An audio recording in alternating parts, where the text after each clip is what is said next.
Yes, I am a Danvers resident, and I've been a Danvers resident for 33 years. 10 years ago, on June 16th, was just a very normal day in the life of the Weiners. My background is the fact that I was married before my present wife. I had 2 children, and after getting married here in Danvers, I had a 3rd child.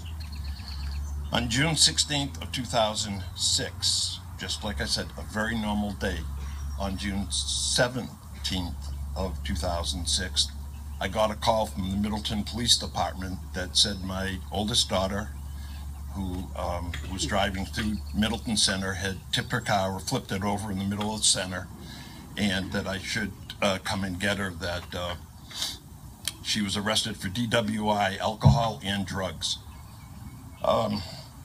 Thank God no one was hurt. Nobody else was hurt.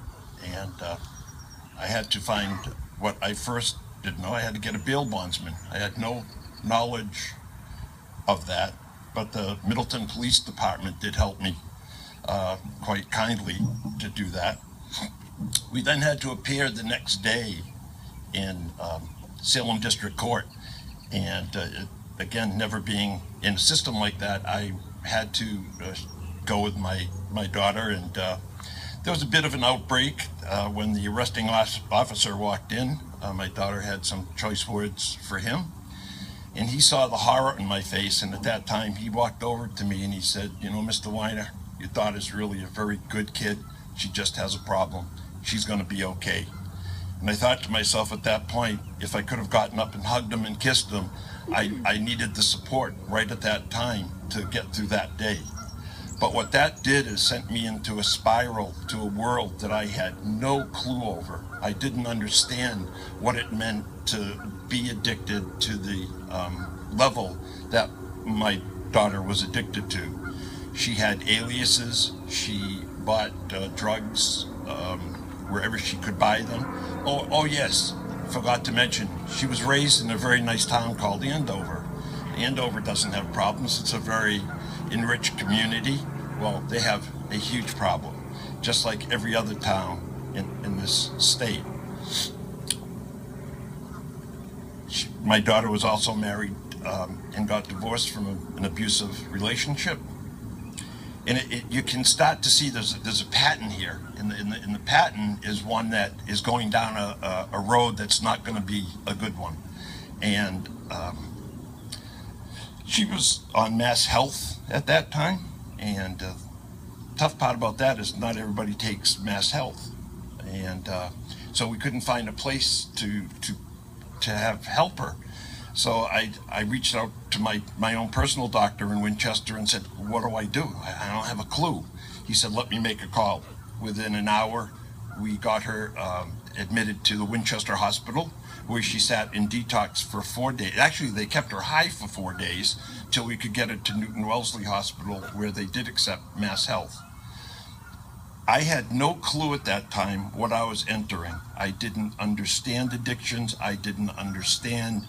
I thought you'd get detoxed, you'd be better, you'll be fine, don't worry. And I had this thing called denial, and I couldn't get past that denial route. Then I couldn't get past the one that enabled my daughter. I was making stories up for her. I was really at a quandary where I didn't know what to do. So let me tell you the good news. I decided it was time to go out, and I needed help. And the story that always stuck with me was the stewardess, when you get on the plane and they're giving their talk right at the beginning, always says, "Make sure you take your mask and put it on your face first, then help your kids." And if you keep that in mind, that you need as much help as your children, and I'm talking to the parents now, it's really not about the kids, even though for you, it's the impact that kids make to their parents. I've had to be a hard-nosed guy. I've learned how to say no. I've learned how to stand up to drugs. My daughter will be an addict for the rest of her life, but she's in a great place. She's 10 years sober. She's has a daughter who is going to, thank you, it doesn't mean you don't stub your toe. It doesn't mean that there isn't challenges every day. It doesn't mean that every time the phone rings, I don't tense up to see my daughter's name on the phone. But I love my daughter unconditionally, more than you think. There's a bond between us that we've traveled a very bumpy road. And I just reach out to you to say that it's so important to be supportive, be open, be honest. You got to walk the walk alongside your child. You can't walk in front or in back because it's a learning process.